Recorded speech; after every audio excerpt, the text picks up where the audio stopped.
Northern plains में हम लोग क्या देखे कैसे बना है ये, देखो जब हिमालय बना था मेरा ना, तो उसी समय में एक डिप्रेशन बन गया था। जब हमारे इंडो ऑस्ट्रेलियन प्लेट आकर के टकराया था यूरेशियन प्लेट से, तो टकराने के बाद एक डिप्रेशन बन गया था। जैसे यहाँ पर ऐसे करके पहाड़ बना, बट यहाँ पर क्या हो गया ना, ये वाला पोर्शन में डिप्रेशन बन गया था, मतलब थोड़ा सा और नॉर्दर्न प्लेन्स और बड़ा और विस्तृत कैसे हो गया, जब वहाँ से नदियाँ बही, हिमालय से बहुत सारी नदियाँ बहती है, जैसे ब्रह्मपुत्र जानते हैं हम लोग, गंगा हो गया, यमुना हो गया, इंडस हो गया, ये सब जब बहती है तो अपना एल्यूवियल डिपॉजिट कर करके नॉर्दर्न प्लेन को बनाती है। समझ में आ गया ना। तो नॉर्दर्न प्लेन, उत्तरी मैदान इसको हम लोग बोलते हैं।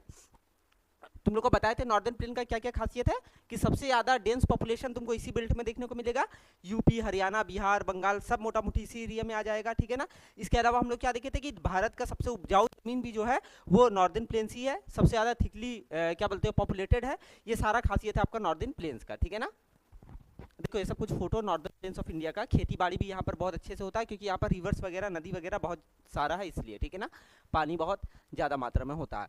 अब हम लोग जब नॉर्दर्न प्लेन्स को पढ़े तो नॉर्दर्न प्लेन्स का हम लोग कुछ खासियत देखे थे।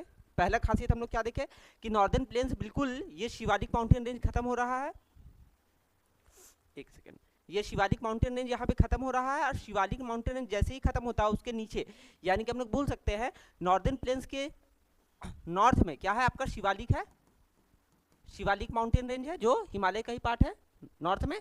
आपका वेस्ट में जो हो गया इधर थार डेजर्ट हो गया, ईस्ट में आपका पूर्वांचल हिल हो गया, ये सारा क्या हो गया, ये पूर्वांचल हिल हो गया, ये हिमालय का ही पार्ट है, इसको हिमालय का ही पार्ट माना जाता है। और नीचे जो हो गया ये वाला एरिया पूरा जो अभी नजर नहीं आ रहा है यहाँ पे, पेनिनसुलर इंडिया हो गया, पेनिनसुलर इंडिया हो गया। तो ये इसका नॉर्थ, ईस्ट, साउथ, वेस्ट, ये सारा चीज़ हम लोग जान लिए। ये हमारा नॉर्दर्न प्लेन्स वाला एरिया हो गया। इसके वेस्ट में थार डेजर्ट पड़ जाता है, इसके नॉर्थ में शिवालिक माउंटेन्स रेंज पड़ जाता है, जो हिमालय का ही एक एक्सटेंशन है, तुम लोग को बता दिए हम हिमालय वाले चैप्टर में। इसके नीचे में पेनिनसुलर इंडिया आ जाता है, और इसके वेस्ट में इधर पूर्वांचल हिल्स आ जाता है। तो यानी कि ये चारों बगल से इस तरह से इसका कुछ ज्योग्राफिक लोकेशन है, समझ में आ गया ना। अब हम लोग नॉर्दर्न प्लेन्स के बारे में और क्या क्या जानते हैं।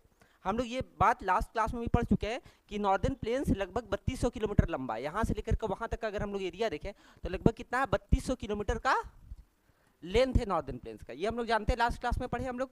और हम लोग ये भी देखे कि इसका लगभग 2400 किलोमीटर वाला जो हिस्सा है वो भारत में आता है, वो इंडिया में आता है, और बाकी 800 किलोमीटर वाला जो एरिया इधर वो बांग्लादेश की तरफ चल जाता है। तो ये सब हम लोग जानते हैं कि 3200 किलोमीटर का टोटल एरिया है। 3200 किलोमीटर में आपका 2400 किलोमीटर इंडिया में आता है, और 800 किलोमीटर आपका इंडिया के बाहर बांग्लादेश में आता है।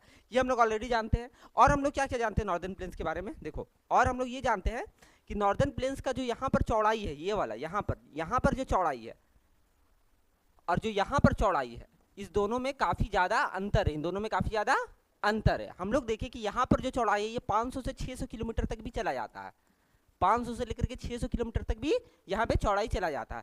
और यहाँ पर जो चौड़ाई है ये लगभग 150 किलोमीटर के आसपास रह जाता है, ठीक है ना, 150-200 किलोमीटर के आसपास में रह जाता है। तो हम लोग एवरेज देखें तो एवरेज हमारा 250 से 300 किलोमीटर का एवरेज बन जाता है, किसका, नॉर्दर्न प्लेन्स का।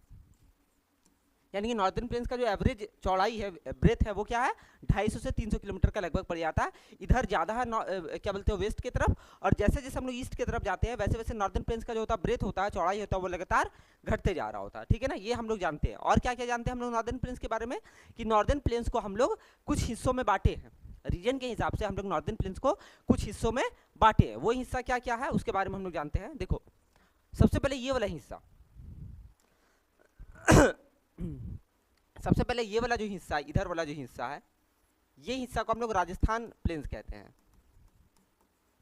ये हिस्सा को हम लोग राजस्थान प्लेन्स कहते हैं। ये भी हम लोग लास्ट क्लास में पढ़ लिए, राजस्थान प्लेन उसका जो जो खासियत है वो हम लोग पढ़ लिए। यहीं पर थार डेजर्ट वगैरह पाया जाता है, ये हम लोग ऑलरेडी जानते हैं, हम लोग लास्ट क्लास में भी देख चुके हैं, ठीक है ना।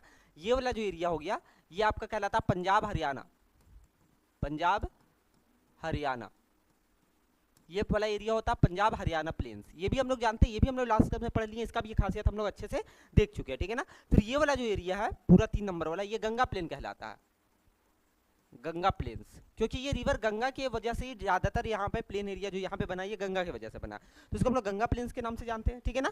तो गंगा प्लेन इसमें सबसे बड़ा है, जैसे कि हम तुम लोग को बताए थे, ये सारा जो हम लोग प्लेन्स को बांटे हैं जोन्स में, उस जोन में सबसे बड़ा हमारा कौन है, गंगा प्लेन है, सबसे बड़ा हमारा गंगा ही प्लेन है, यानी कि 3 नंबर वाला प्लेन सबसे बड़ा है, ठीक है ना। उसके बाद हम लोग इधर ब्रह्मपुत्र प्लेन है, ब्रह्मपुत्र प्लेन है जो जनरली तुमको नॉर्थ ईस्ट असम इधर देखने को मिलता है, और ये रिवर ब्रह्मपुत्र के द्वारा जनरली बनाया जाता है, ठीक है ना। तो ये हम लोग जानते हैं नॉर्दर्न प्लेन्स को हम लोग Rajasthan plain, Punjab Haryana plain, Ganga plain और ब्रह्मपुत्र प्लेन में हम बांटते हैं ना। पंजाब प्लेन में हम लोग ये भी पढ़े थे, यहाँ पर 5 रिवर जो होता है इसको लैंड ऑफ 5 रिवर्स भी बोला जाता है। यहाँ पर 5 सहायक नदियाँ भी आकर के मिलती है, सतलज, झेलम हो गया, रवि, ब्यास हो गया, ये सब यहाँ पर आकर के मिलती है, इसीलिए इसको यहाँ पर लैंड ऑफ 5 रिवर्स बोला जाता है, पंजाब नाम पड़ा है ना। तो ये सारा नॉर्दर्न प्लेन्स को हम लोग अच्छे से पढ़ चुके हैं, ठीक है ना। नॉर्दर्न प्लेन्स देखो इसीलिए और भी ज़्यादा फर्टाइल है, क्योंकि देखो यहाँ पर रिवर्स हद से ज़्यादा, जितना रिवर्स फ्लो होती है हिमालय से, जितना भी रिवर निकलती है सब मोटा मोटी इसी रीजन में जाती है ना, सब मोटा मोटी इसी रीजन में जा रही है, ऐसे करके बह रही है और फिर इधर आकर के बे ऑफ बंगाल में ऐसे करके गिर जाती है कि नहीं। और हम लोग जानते हैं हमारे इंडिया का टिल्ट भी जो है ना वो थोड़ा सा ऐसे है, इसलिए सारी नदियाँ इधर की ओर ही बहती है, ये भी हम लोग जानते हैं। ऑलमोस्ट नर्मदा और तापी को छोड़ दो और 1-2 रिवर को छोड़ दो तो जितनी भी बड़ी बड़ी नदियाँ हैं वो सब इधर ही फ्लो करती हैं, है ना, वेस्ट से ईस्ट की ओर जाती है और बे ऑफ बंगाल में जाके गिर जाती है, क्योंकि हमारा टिल्ट ही थोड़ा सा इधर की साइड है ना। तो जिसकी वजह से ये वाला पूरा एरिया को अच्छा खासा पानी मिलता है हर मौसम में, इसीलिए यहाँ पर क्या होता है ना, ये एरिया काफ़ी फर्टाइल है और यहाँ पर खेतीबाड़ी ज़्यादा होता है। समझ में आ गया ना, कोई दिक्कत है? क्योंकि यहाँ पे पेरेनियल रिवर्स, लगातार जो सालों साल बहती है रिवर्स, हिमालय से जो नदियाँ निकलती है वो वाला पानी यहाँ पर मिलता है। कोई दिक्कत है? समझ में आ गया? तो ये है हमारा क्या बोलते हैं नॉर्दर्न प्लेन्स का कुछ खासियत, ठीक है। अच्छा, ये तो ये नॉर्दर्न प्लेन्स को हम लोग रीजन के हिसाब से जो बांट दिए, Punjab plain, upper Ganga plain, middle Ganga plain या पंजाबी हरियाणा प्लेन, इस तरह से जो बांट दिए। इसके अलावा हम लोग एक और चीज़ जानते हैं कि ज्योग्राफिक एरिया के हिसाब से भी हम लोग को नॉर्दर्न प्लेन को बांटना है। तो देखो यहाँ पे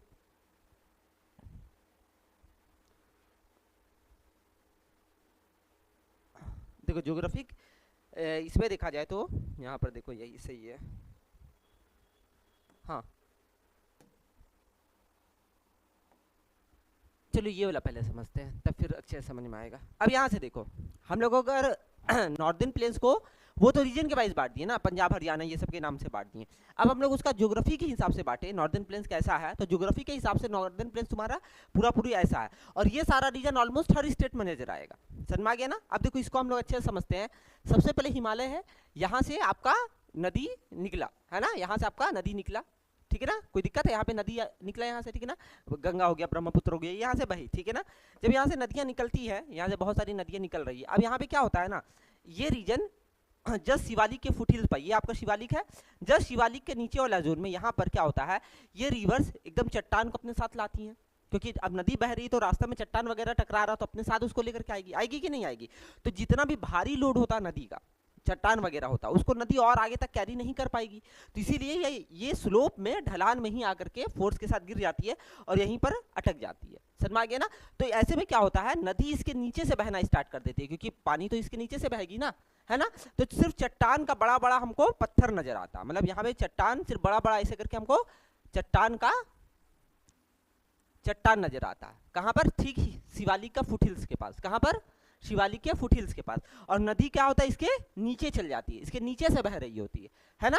तो हम लोग को क्या अपीयर होता है कि नदी यहाँ पर है ही नहीं, अपीयर टू डिसअपीयर, है ना। हम लोग को ऐसा अपीयर होता है कि यहाँ पर नदी नहीं है ना। तो इस रीजन को हम लोग भाबर रीजन कहते हैं। कौन रीजन कहते हैं? भाबर रीजन। यानी कि भाबर रीजन कैसा रीजन है, तुम लोग हम नोट्स में भी लिखवा दिए है ना, कि यहाँ पर नदियाँ अपीयर होती है जैसे है ही नहीं, है ना। देखो नोट्स में भी तुम लोग यही लिखा होगा कि भाबर रीजन ऐसा रीजन है जहाँ पर ये अपीयर होता है कि यहाँ पर नदियाँ नहीं है कि नहीं, यहाँ पे नदियाँ नहीं है, ऐसा अपीयर होता है, ठीक है ना। तो ऐसा जब अपीयर हो रहा है कि यहाँ पर नदियाँ नहीं है, यानी कि नदियाँ नीचे से निकल गई हैं। समझ में आ गया ना। तो इसको हम लोग भाबर रीजन कहते हैं। कोई दिक्कत है? भाबर रीजन क्या होता है, ठीक है ना। तो ये भाबर रीजन भी आपको यूपी का कुछ पार्ट में, पंजाब हरियाणा का कुछ पार्ट में ये आपको नजर आएगा। ये तीनों रीजन एक दूसरे के ऐसे चलता है, ये भाबर रीजन, ये तेराई रीजन, ये आपका जाकर के खादर और बांगर, ठीक है ना। ये हम लोग समझाने के लिए बिल्कुल सीधा सीधा ले लिए, बट ऐसा नहीं है, बिल्कुल इस तरह से रहता है, ठीक है ना। अभी हम लोग देखेंगे मैप में भी। तो ये आपका हो गया भाबर रीजन। कोई दिक्कत है? भाबर रीजन क्या होता है? अब भाबर के बाद यहाँ पर तेराई में, यहाँ पर अब बड़ा बड़ा जो अपना माउंटेन का रॉक्स लाई थी वो क्या बोलते हैं खत्म हो जाती है। तो अब नदियाँ वापस से यहाँ पर नजर आने लग जाती है। नदियाँ यहाँ पे क्या होता है, वापस से यहाँ पर नजर आने लग जाती है, यहाँ पर वापस से नदियाँ नजर आने लग जाती है। और ये एरिया पूरा दलदली एरिया होता है। ये एरिया कैसा होता है? पूरा दलदली एरिया होता है, इसीलिए इसको बोला गया तेराई रीजन। तेराई रीजन में जहाँ पे नदियाँ वापस से रीइमर्ज हो जाती हैं। हिमालय से निकली, भाबर में गई, नदी गायब हो गया, लेकिन नदी गायब नहीं हुआ था, नदी नीचे में बह रहा था, क्योंकि चट्टान के नीचे चला गया था नदी, है ना। फिर नदी यहाँ से पे वापस से इमर्ज हो जाती है, तो यहाँ पर तेराई रीजन बनता है। क्या बनता है यहाँ पर? तेराई रीजन बनता है। तेराई रीजन में बहुत सारा नेशनल पार्क वगैरह भी देखने को मिलेगा। समझ में क्या, तेराई रीजन में हम लोग को बहुत सारा नेशनल पार्क भी देखने को मिलेगा, जैसे काजीरंगा नेशनल पार्क जो असम में है वो तेराई रीजन में ही है। समझ में आ गया ना। तो जिम कॉर्बेट नेशनल पार्क जो है उत्तराखंड में वो भी तेराई रीजन में ही है। तो तेराई रीजन में काफी ज्यादा थिकली फॉरेस्टेड एरिया रहेगा। समझ में आ गया ना, बहुत डेंस वेजिटेशन रहेगा। समझ में आ गया ना। पहले इंसान बहुत कम रहता था ये रीजन में, क्योंकि इंसान के लिए हैबिटेबल नहीं था, बट हम लोग फिर यूपी बिहार सारा एरिया को अपने हिसाब से कर लिए हैं एडजस्ट, और वहाँ पर भी अपना घर वगैरह बना दिए हैं। समझ में आ गया ना। अभी सी बात है, थोड़ा डंपिंग वगैरह करके थोड़ा उस रीजन को थोड़ा सॉलिड बना करके अब वहाँ पे हम लोग रहते हैं। सिर्फ आसाम वाला रीजन और नॉर्थ ईस्ट वाला रीजन अभी भी प्रॉपर तेराई रीजन बना हुआ है, क्योंकि अभी वहाँ पे ह्यूमन का इंटरवेंशन नहीं हुआ।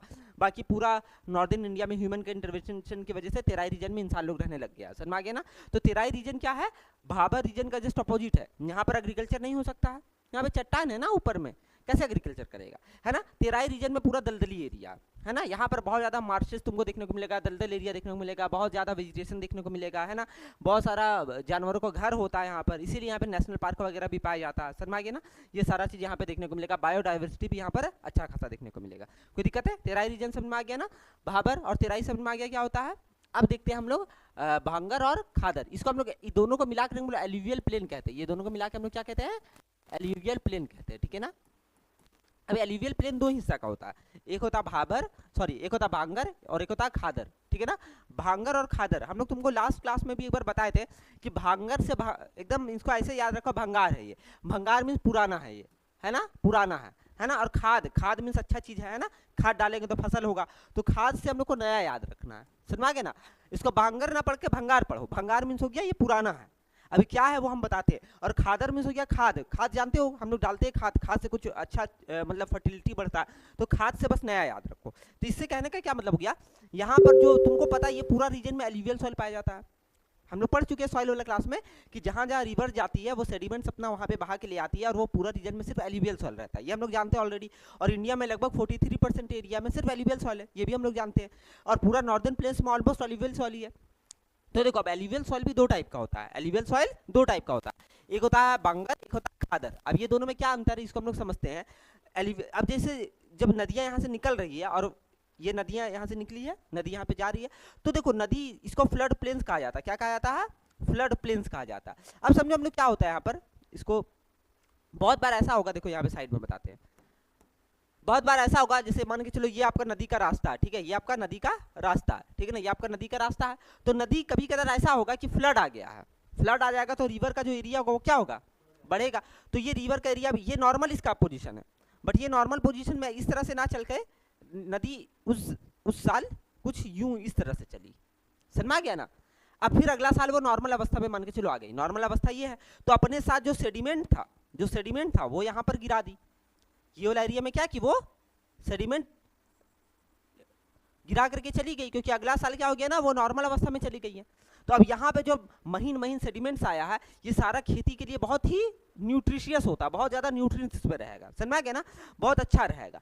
तो क्या होगा ना, ये इसको हम लोग क्या कहते हैं, न्यू एल्यूवियल, यानी कि यही हमारा है खादर, ये क्या है हमारा खादर रीजन, समझ में आ गया ना। खादर रीजन मीन्स होता है हमेशा नया नया वहाँ पे सॉइल बनता जा रहा है। खादर रीजन मीन्स हो गया नया एल्यूवियम का निर्माण होते जा रहा है, और नया एल्यूवियल सॉइल कैसे आ रहा है, वो नदी का जब फ्लड वाला एरिया बढ़ जाता है और उसके बाद नॉर्मली वो अपना अवस्था में चल जाती है, तो जिसकी वजह से बार बार सॉइल का एरिया बढ़ते जा रहा है, तो इसको हम लोग कहते हैं खादर वाला एरिया, समझ में आ गया। अब बांगर वाला एरिया क्या है ना, पास्ट में वही एरिया पहले खादर हुआ करता था, बट अब उतना दूर तक फ्लड का पानी नहीं पहुंच पाता, तो अब वो एरिया खादर से किस में बदल गया है, बांगर में बदल गया। यानी कि कल को ये खादर रीजन क्या हो जाएगा, ये भी बांगर में बदल जाएगा। जब यहाँ पे फ्लड्स का पानी नहीं पहुंचेगा और ये बार बार रिचार्ज नहीं हो पाएगा, तो यही खादर एरिया बाद में क्या बन जाएगा, बांगर एरिया बन जाएगा। लेकिन चूंकि अभी हर साल या अल्टरनेट ईयर्स में बार बार यहाँ पर नया नया सॉइल बन रहा है ना, फ्लड प्लेन्स की वजह से, तो ये क्या हो रहा है ना, ये न्यूट्रिशियस हो जा रहा है, ये सॉइल में न्यूट्रिएंट्स आ जा रहा है, तो इसीलिए इसको खादर रीजन बोला जाता है, समझ में आ गया ना। और जब ये न्यूट्रिएंट्स मिलना सॉइल को बंद हो जाएगा, बहुत दिन बाद जब फ्लड्स उतना दूर तक नहीं पहुंचेगा, है ना, तो क्या होगा ना, वो एरिया फिर आपका बांगर रीजन में बदल जाएगा, समझ में आ गया ना। तो खादर और बांगर भी समझ में आ गया क्या होता है, ठीक है। तो ये हमारा ज्योग्राफी वाइज हो गया क्या, कि हम लोग किस तरह से बांटते हैं। देखो यार अब यहाँ पे कुछ फोटो तुम लोग के लिए लाए हैं हम, जो ये आपका क्या है, ये देखो ये पूरा तुम लोग को नजर आ रहा है रॉकी पार्ट। बताओ यहाँ पे एग्रीकल्चर कर पाओगे, नहीं कर पाओगे, बहुत मेहनत लगेगा, है ना, इंसान यानी कि कुछ भी कर देगा, लेकिन यहाँ पर टेक्निकली तो एग्रीकल्चर पॉसिबल नहीं है, है ना, क्योंकि ये पूरा एरिया में देखो क्या है, पूरा एरिया में है आपका जाकर के बड़ा बड़ा रॉकी पार्ट चट्टान, है कि नहीं, बड़ा बड़ा रॉक्स यहाँ पे देखने को मिल रहा है। क्यों? क्योंकि आपका इधर शिवालिक है, यहाँ से आपका माउंटेन हिमालय खत्म हो रहा है, तो इसीलिए यहाँ पे ये पूरा एरिया में आपको कंकड़ पत्थर बड़ा बड़ा नजर आएगा। तो ये कौन सा एरिया मेरा हो गया बताओ? ये आपका हो गया भाबर एरिया। समझ में? ये आपका हो गया भाबर एरिया। कोई दिक्कत है? कोई दिक्कत है? भाबर एरिया क्या होता है? आगे बढ़े, देखो उसी तरह ये हो गया तेराई एरिया। अब तेराई में जैसे ही आते हैं देखो नदी वापस से तुमको नजर आने लग गया है ना, थोड़ा सा मार्शी कंडीशंस रहेगा, हरियाली रहेगा, तुमको खेती बाड़ी भी यहाँ पर हो जाएगा। तो ये आपका हो गया तेराई रीजन। जब वो भाबर खत्म होगा तो कौन सा रीजन स्टार्ट हो जाएगा? तेराई रीजन स्टार्ट हो जाएगा। कोई दिक्कत है? तेराई रीजन समझ में आ गया क्या होता है?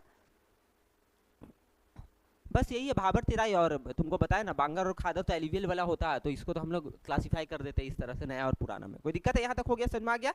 तो ये है आपका पूरी नॉर्दर्न प्लेन्स, यानी कि हमारा उत्तरी जो मैदान है इंडिया का, वो है ना। हम लोग फिजियोग्राफी ऑफ इंडिया पढ़ रहे हैं। फिजियोग्राफी ऑफ इंडिया में हम लोग क्या क्या पढ़ लिए? हिमालय को अच्छे से पढ़ लिए हैं, है ना, और नॉर्दर्न प्लेन्स को भी हम लोग अच्छे से समझ लिए हैं, ठीक है ना। अब जो जो तुम लोग नहीं लिखा है लिख लो, लिखवा देते हैं, ठीक है।